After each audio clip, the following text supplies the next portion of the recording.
The US says they will not allow Iran to have nuclear bomb. But with Iran's emergence as a regional power and now the source of 17% of China's oil, is the US really concerned about nuclear weapons? Or is it more about the geopolitics and oil? I'm Babak Yektafar reporting from Washington D.C. for The Real News.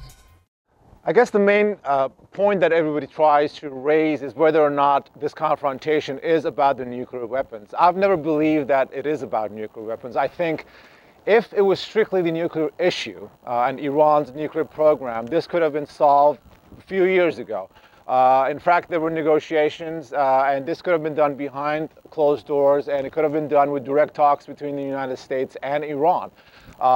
In fact, when the Europeans, the EU3, originally had negotiations with Iran in 2003, one of the main stumbling points, what stopped them from reaching the final agreement, was the fact that the EU3 was not able to give Iran the kind of guarantees from the United States that Iran needed.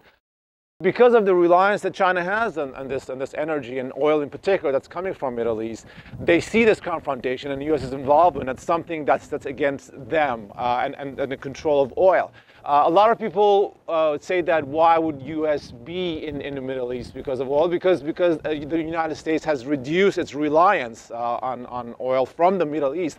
But of course, you have to realize, because of that high percentage of oil coming to China, and remembering the fact that one of the main doctrines, the U.S. doctrines after the Cold War, was to never allow the rise of another superpower, this helps them to a great deal by controlling the oil to always threaten China and probably even prevent it from becoming the kind of a superpower or a major force that China intends to be.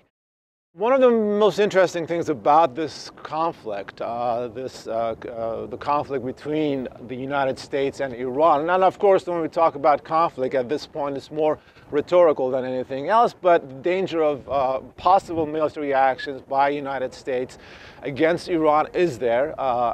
Just recently, Vice President Dick Cheney in Australia actually again said that no option is off the table, and a lot of people interpret that as the fact that either U.S. or possibly even with the blessing, maybe even Israel, would conduct certain limited attacks against Iran. Nonetheless, this has opened up a great deal of debate inside of Iran. For, I would say, one of the first times in a very long time, we have seen somewhat of an attack, a direct attack against the Iranian President Ahmadinejad. Some of these come from the kind of publications and the media, actually, that's affiliated, in fact, with the supreme leader. And that in itself is an interesting fact. The fact of the matter is that the dynamics of internal politics in Iran is not very well understood outside of Iran. As most people have mentioned, Iran is not that monolith. The power base is not as unified and monolithic as most people think.